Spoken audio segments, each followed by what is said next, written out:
Bonjour tout le monde. Même en Afrique, ils nous écoutent en des nations. Parce que c'est mis sur Internet toutes les semaines. Là, on a tellement d'enseignements que ça ne finit plus. Mais aujourd'hui, c'est un jour où on va plus exprimer la vision. Qu'aujourd'hui, le temps est venu pour qu'on puisse vraiment décrire la vision sur Internet. Puis, parce qu'on a parlé de la vision, mais on n'a pas expliqué c'est quoi exactement pour ceux qui n'ont pas attendu. Ils ont seulement reçu sur Internet certaines informations.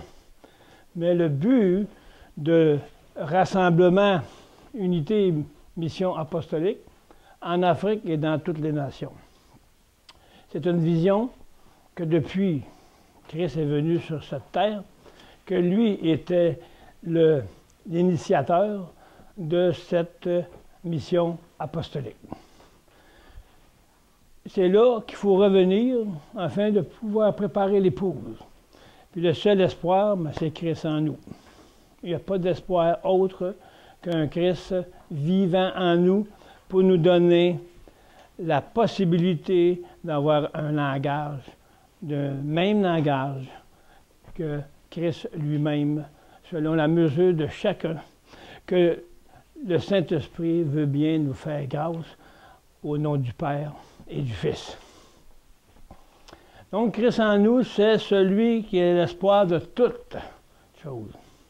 On ne peut pas passer dans la porte étroite si ce n'est que par Christ. Il faut donner sa vie à la croix.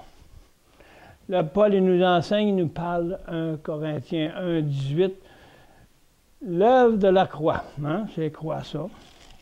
C'est le fondement. On va commencer par Éphésiens 2, 1.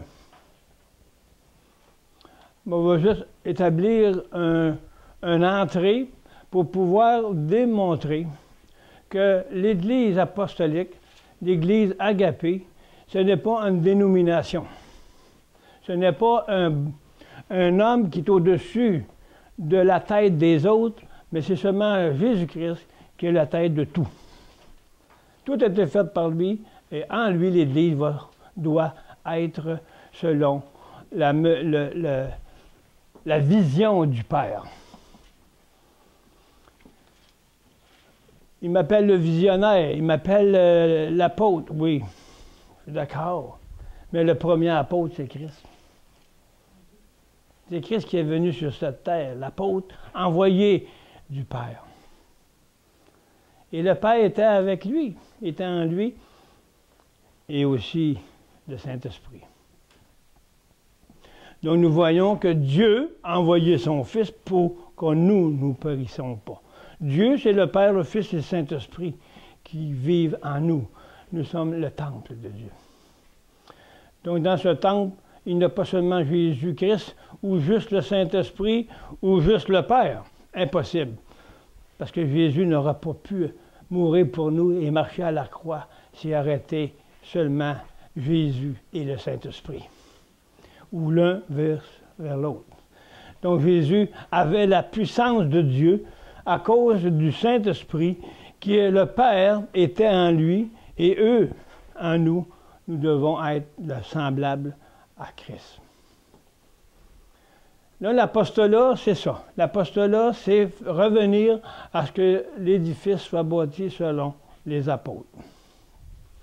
Et on voit dans Éphésiens 2, «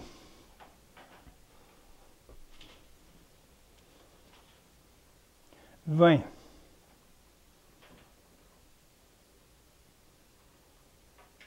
On va commencer à 19. « Ainsi, donc, vous n'êtes plus des étrangers ni des gens de passage, mais vous êtes des citoyens, des saints. » Mais pourquoi qu'on est des citoyens des saints? On va voir pourquoi. Des saints, ça veut dire que le seul saint qui peut être, c'est Jésus-Christ en nous. C'est le saint. C'est le saint. Il est pur, il est sanctifié, il est tout. L'Esprit sanctifié. Sans la sanctification, nous ne verrons pas la face de Dieu. Ce n'est pas sa face, son visage, ça va être le visage du cœur de Dieu. Le visage de sa vie. Le visage de la maison que lui a bâtie dans le Saint-Esprit en nous. Et le visage, c'est sa personne. La personne, c'est d'être semblable à lui.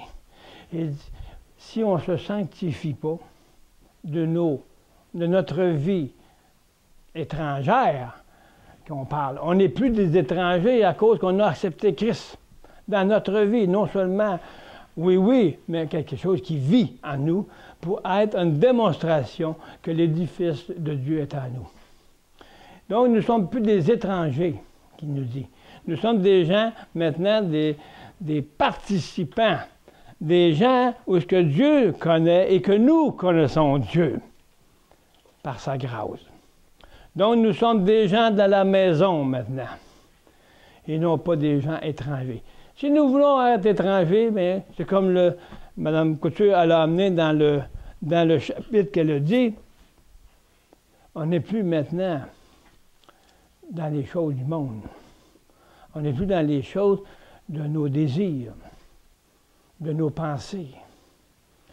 Parce que qu'est-ce qui est les pensées étrangères? On va revenir toujours à la croix. La pensée étrangère, c'est qu'est-ce qui est du monde terrestre.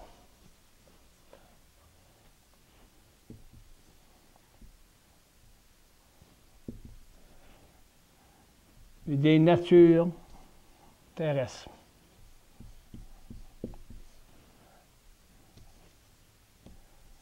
Ici, c'est nature céleste, le monde céleste.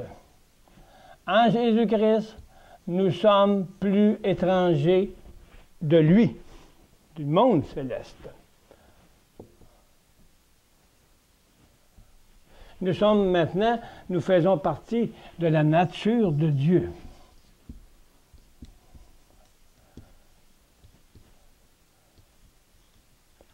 Donc, par Christ, qui est le seul qui est venu mourir sur la croix pour nous, est le seul qui nous a amenés amis de Dieu, amis du monde céleste. Donc, nous ne sommes plus étrangers à cause de Christ. Donc, nous devons marcher non plus comme des étrangers. Il faut marcher selon la mesure que Dieu nous donne dans le Fils pour qu'on soit amis de Dieu. Donc, il nous dit, nous sommes saints à cause de Christ. Nous sommes membres de la famille de Dieu. La famille de Dieu n'est pas dans les ténèbres. Les ténèbres, c'est tout ce qui est avant. Mais qu'est-ce qui est nouveau? C'est la nouvelle créature. Elle est, en cause de Christ, dans la lumière. Mais qu'est-ce que nous reflétons? La lumière ou les ténèbres? Est-ce qu'on agit encore selon nos propres désirs ou qu'on agit encore selon nos pensées, selon notre satisfaction? Ou si on laisse la nature humaine où ce qu'elle est à mort à la croix et qu'on laisse vivre Christ en nous pour démontrer qu'on est aussi de la famille.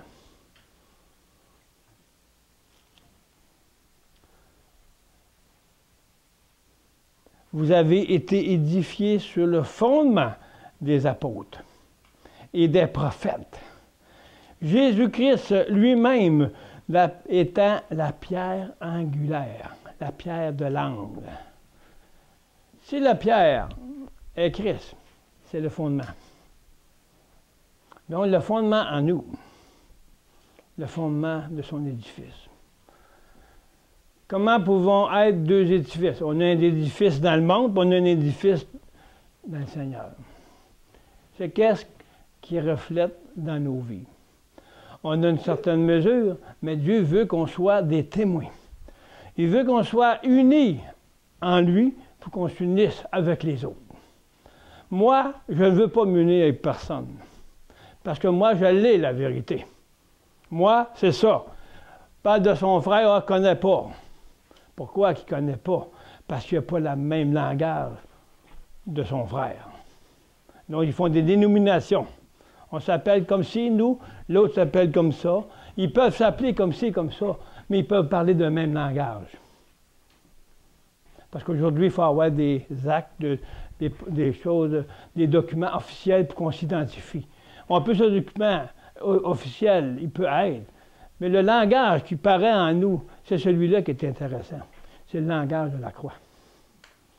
On n'a pas besoin d'avoir de nom qui va déterminer qui je suis. On peut avoir un nom qui va déterminer à quelle habitation que je fais une assemblée, mais ça ne détermine pas ce qui est dans ton cœur.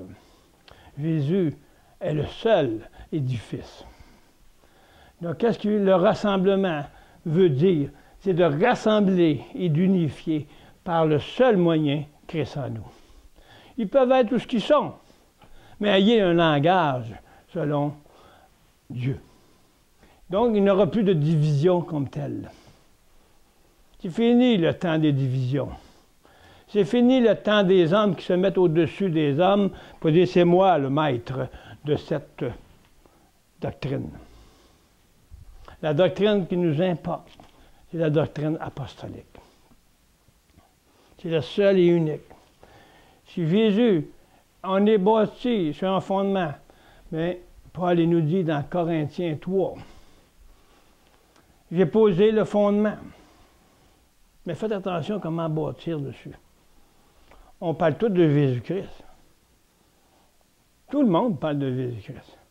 Mais comment qu'ils bâtissent, ça c'est notre affaire. Donc on va continuer ici, on va retourner. En lui, tout l'édifice bien coordonné s'élève. En lui. Pas en moi.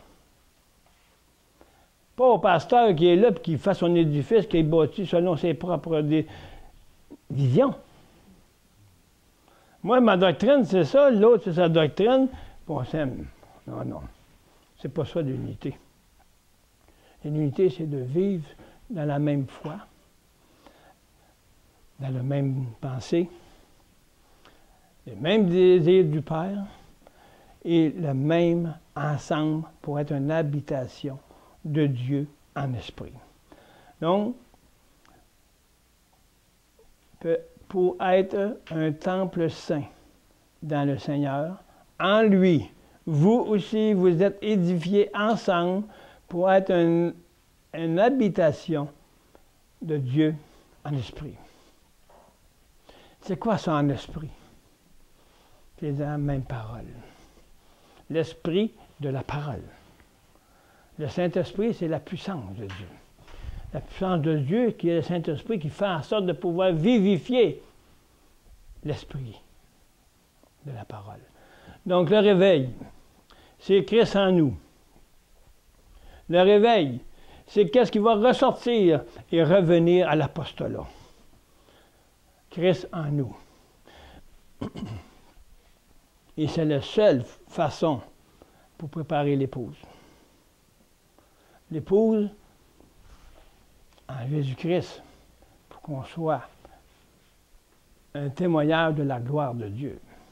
Aujourd'hui, qu'est-ce qu'on voit? On voit toutes sortes de langages qui se déterminent par la division.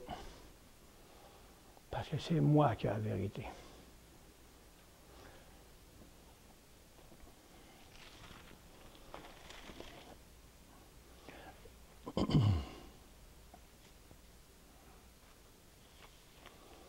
Donc c'est faux. C'est Christ qui a la vérité.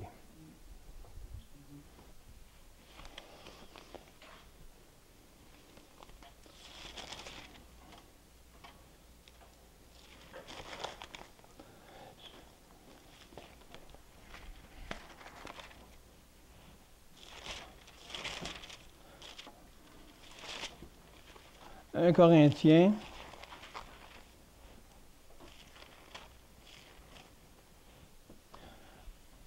On peut lire 1 Corinthiens 1, aller jusqu'à 30. Mais on va prendre un certain verset comme dans 1 Corinthiens 1,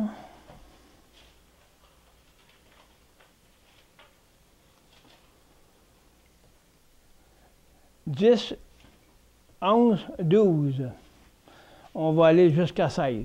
Le problème, depuis Paul, est là. Parce qu'eux aussi n'ont pas su prendre l'œuvre de la croix pour leur chemin.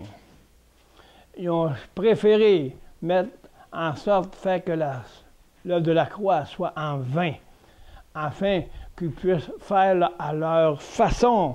Parce que moi, je le fais d'une façon, moi, je le fais de l'autre façon. Mais si on donne notre vie au Seigneur, on va parler d'un même langage. Que ce ne soit plus moi qui va vivre, ce ne soit plus mon langage. Ça va être le langage de Christ en nous. Puis si c'est la seule façon qu'on va pouvoir, que Jésus, qu'on a vu tantôt, unir son peuple.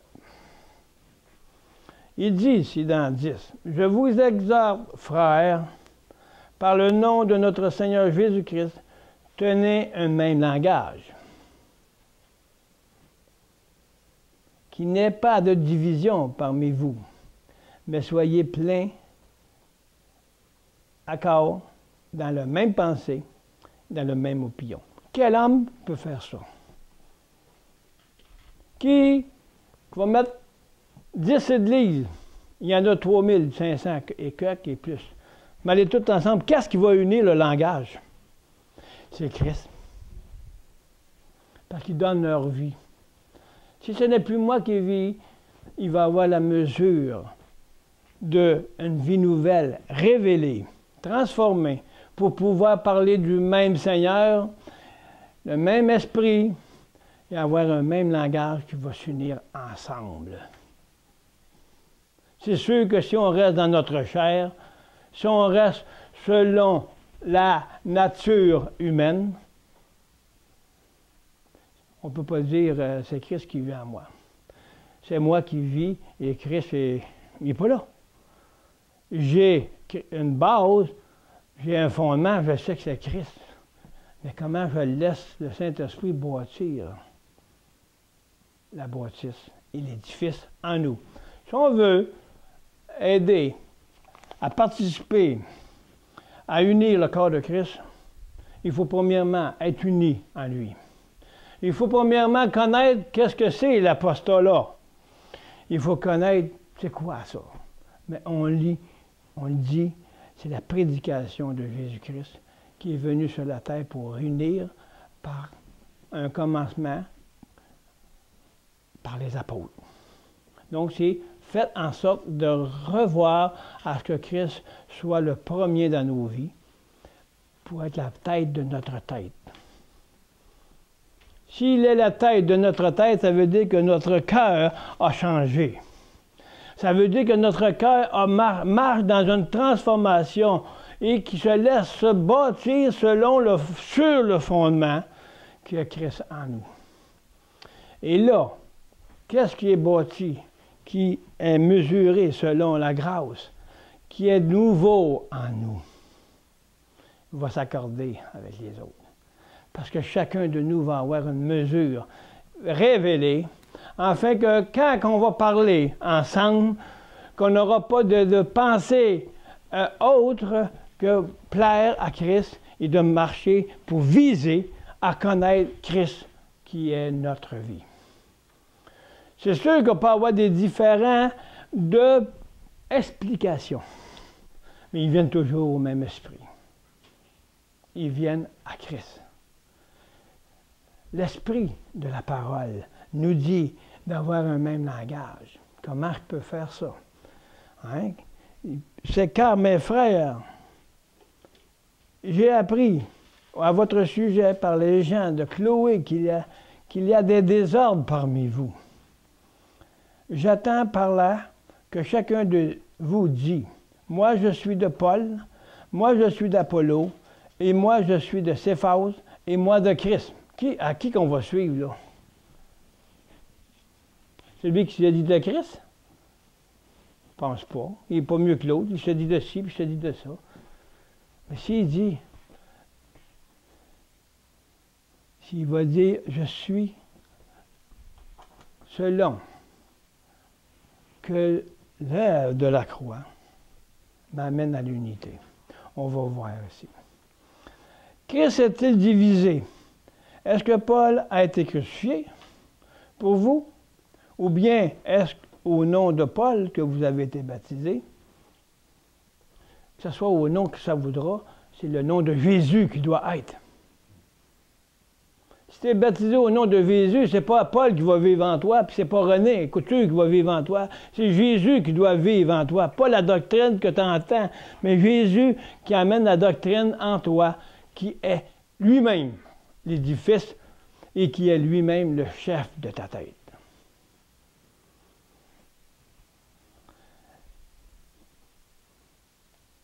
C'est pas une domination, ça, ici, que Paul nous parle. Il veut enlever les dénominations, parce qu'ils sont tous des noms. Mais le chef Christ, le corps de Christ, si on appelle ça le corps de Christ, on doit refléter l'unité de Christ. Donc il dit, je rends grâce de n'avoir baptisé aucun de vous, accepté Crépus et Gaius. Ainsi, personne ne peut dire que vous avez été baptisés à mon nom. Là, il vient de dire, hey, je n'ai pas venu pour baptiser, moi. Je suis venu pour amener la parole de la vie, la parole de la croix. Il dit, pourquoi qu'il dit ici, j'ai encore baptisé Stéphanas, du reste que j'ai baptisé quelqu'un d'autre. Il n'a pas baptisé d'autre, mais il pensait, eux autres, bon, ben, moi je suis de Paul.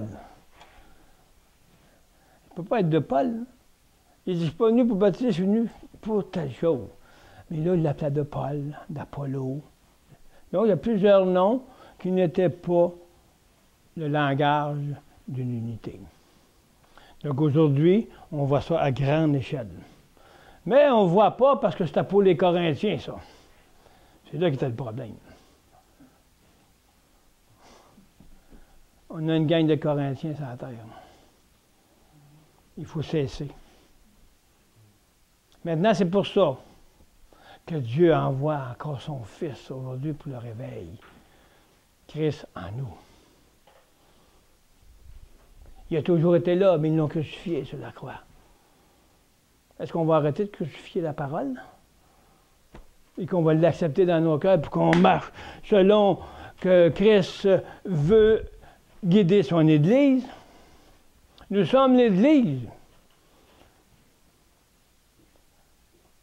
Ainsi, la sagesse du monde et la sagesse de Dieu, à 17. Car Christ ne m'a pas envoyé pour baptiser, mais pour annoncer l'Évangile.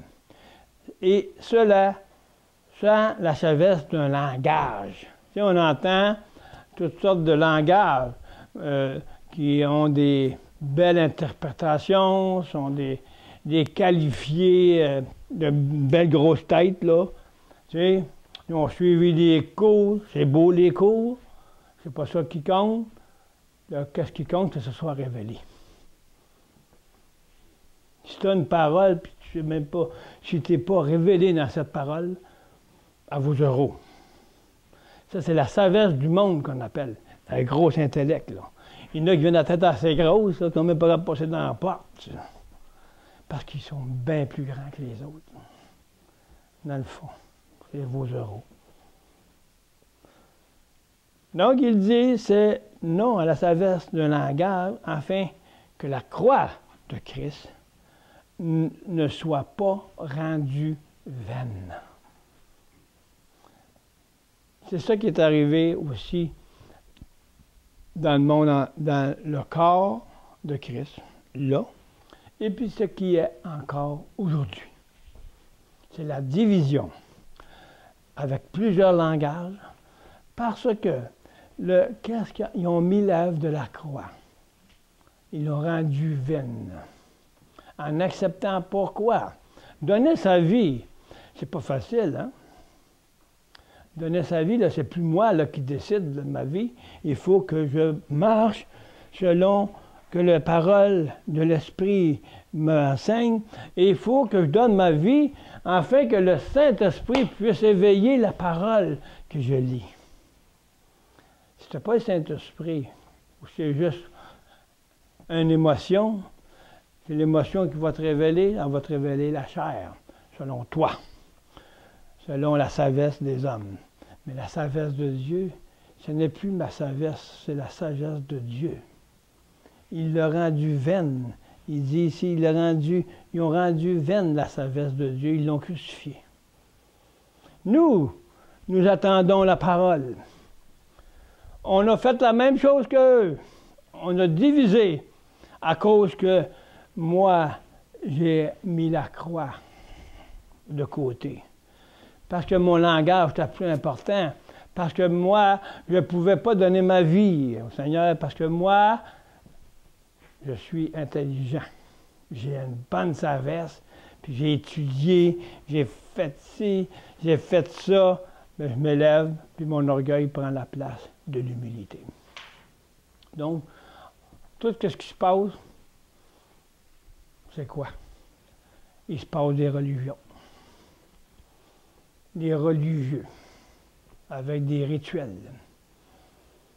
La parole de Dieu, ce n'est pas un rituel. La parole de Dieu, c'est une vie réelle. Rituel, réel, c'est différent.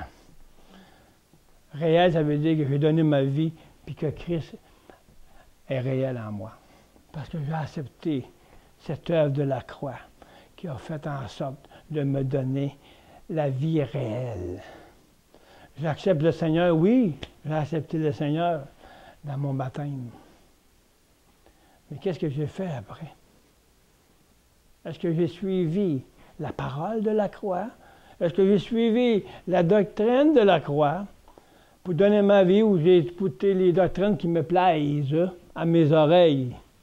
Ça, c'est pas pire, ça.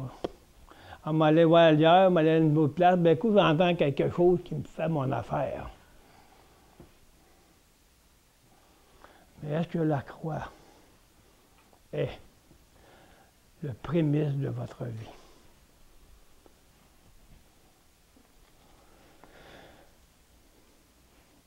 Car la parole de la croix est folie pour ceux qui périssent, mais pour nous qui sommes sauvés, elle est la puissance de Dieu. Donc la puissance de Dieu, c'est ceux qui marchent qui sont sauvés à cause, sauvés de leur vieille nature. La parole de la croix fait en sorte que nous marchions afin de pouvoir, par le Saint-Esprit, ressusciter comme on l'est déjà avec Christ. Déjà, tout est accompli, mais est-ce que notre vie marche en résurrection? Donc, si on marche dans la façon de naître nouveau réellement dans notre vie, on va marcher selon la nature de Dieu et nous ne périrons pas de sa nature. Mais si on marche dans notre nature, on périt de la vie de Christ. Celui qui donnera sa vie la trouvera. Celui qui donne sa vie à la croix, qui meurt, trouvera celle de Christ. Il faut arrêter de jouer aux églises maintenant. Il faut arrêter de jouer aux églises pour pouvoir réellement démontrer la gloire de Dieu dans toutes les nations. C'est comme ça que c'est parti en Afrique. Le message de la croix, il est venu éveiller leur cœur. Puis on veut éveiller toutes les nations, au Québec aussi, puis partout. Mais c'est le Saint-Esprit qui va le faire. Ça prend des hommes de Dieu, des femmes de Dieu ici au Québec comme ailleurs. Donc, ceux qui vont suivre, vont suivre. Ceux qui ne suivront pas vont attendre, quoi. Ils vont laisser passer. Puis quand le Seigneur va revenir, vas-tu l'écouter entendre quand il va revenir? Où suis-je? La parole de Dieu nous dit qu'il va démontrer par l'Église la gloire de Dieu, comme on a chanté ce matin. La gloire de Dieu n'est pas ici, là. Puis elle n'est pas au pied de la croix en attendant, là. Elle n'est pas ici, la gloire de Dieu. Elle est là, la gloire de Dieu. Elle est en toi, vivifiée. La gloire de Dieu, c'est le Fils en toi. Parce que Dieu, le Père, peut ressentir l'odeur de son Fils en nous, réellement comme étant un homme et une femme de Dieu, et non pas un semblant qui passe, puis qui écoute toutes sortes de choses, mais qui écoute la parole de Dieu.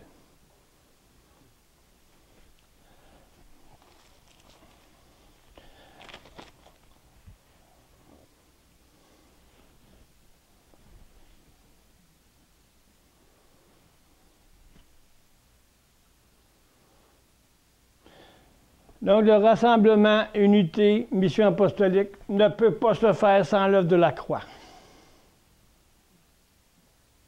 On est maintenant rendu, dans l'Apocalypse dit la trompette, le dernier délai. Le dernier délai, que c'est la dernière trompette qu'on est rendu, jusqu'au dernier son. Viens, épouse. Mais que le dernier son sonne. Où vas-tu être? Si on n'entend pas aujourd'hui la trompette du Saint-Esprit qui veut éveiller vos cœurs de la parole, comment nous allons attendre le Saint-Esprit nous dire que je reviens? Je ne m'attends même pas à ce qu'il revienne parce que je ne m'attends même pas à être éveillé par le Saint-Esprit. S'attendre à quoi? S'attendre à pouvoir être dans la parole.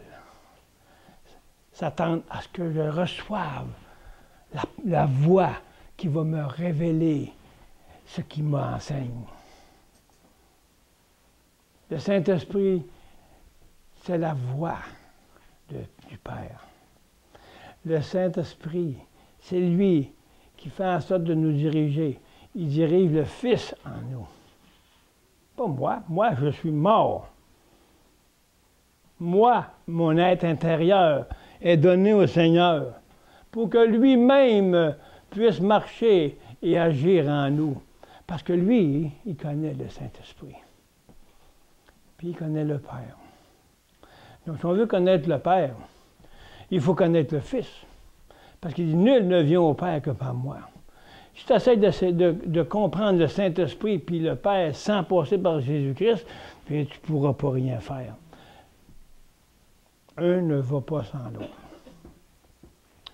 Donc, le rassemblement, c'est de s'unir dans le corps de Christ et non dans le corps des hommes. Dans les corps de doctrine, de langage différents. Il y a un seul langage, le langage de la croix. Paul nous enseigne. C'est bien marqué, pourtant. Donc, on voit que déjà, le cri qui s'est fait en Afrique, c'est le premier son que j'ai entendu de la trompette.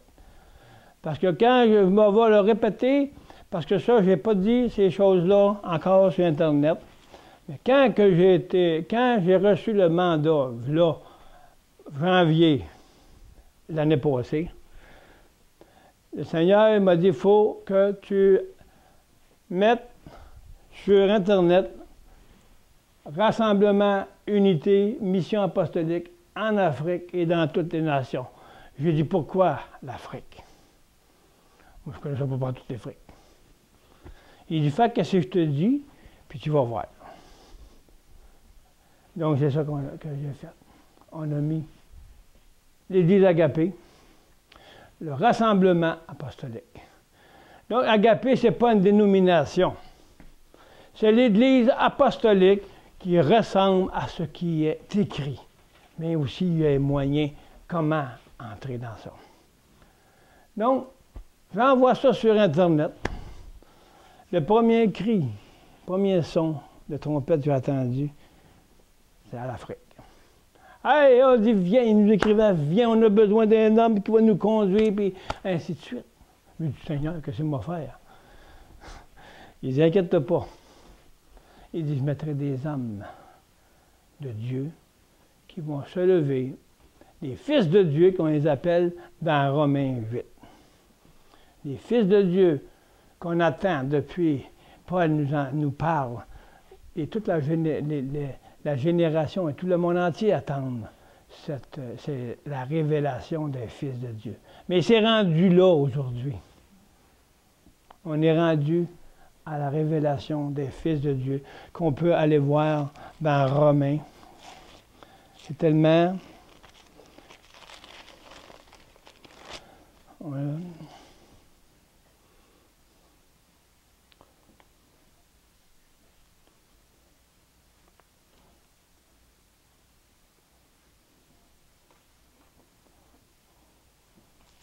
La gloire à venir.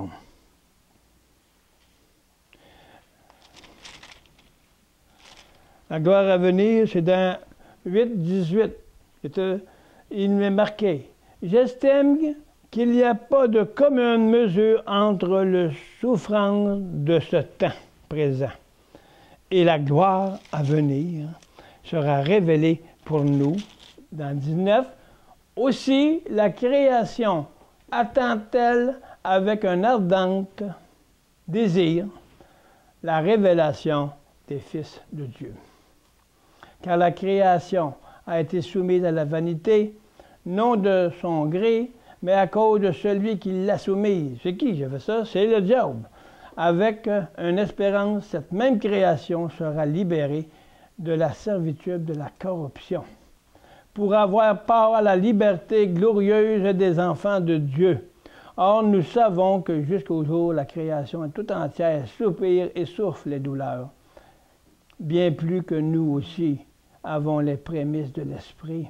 Nous aussi, nous soupirons nous-mêmes en attendant l'adoption et la rédemption de notre corps. La révélation des fils de Dieu, c'est qui? C'est ceux qui sont conduits par l'Esprit, qui est marqué. On va lire 4, 8, 4. Et cela pour que la justice prescrite par la loi soit accomplie en nous, qui marchons non selon la chair, mais selon la parole, l'Esprit. Voyez-vous, ici, là, la loi soit accomplie. Puis il dit la chair. La loi de la chair a été crucifiée. Puis Christ a tout accompli la loi de Moïse et ainsi de suite, parce qu'il est la loi. Il a tout accompli, toutes choses, même la loi de notre vieille nature, qui gérait et qui a géré le monde, puis que ce qu'on attend à ce que le Saint-Esprit nous révèle la nouvelle vie, afin qu'on ne soit plus dans la condamnation, parce que nous ne sommes plus sur la condamnation, parce qu'on est en Jésus-Christ. Quand on vit dans la vie nouvelle, on n'a plus de condamnation de l'ennemi, parce qu'il est mort, l'ennemi aussi. Donc, il peut venir de condamner ou de culpabiliser de quoi que ce soit, parce que celui qui triomphe de la mort, c'est Christ en nous. Donc, ceux qui marchent par l'Esprit, pour vous, vous n'êtes plus sous l'emprise de la chair, mais sous celle de l'Esprit. Si du moins Dieu habite en vous. Si quelqu'un n'a pas l'Esprit de Christ, il ne lui appartient pas. Et si Christ est en vous, le corps, il est vrai, est mort à cause du péché, mais l'Esprit est vie à cause de la justice. Donc le corps de mort,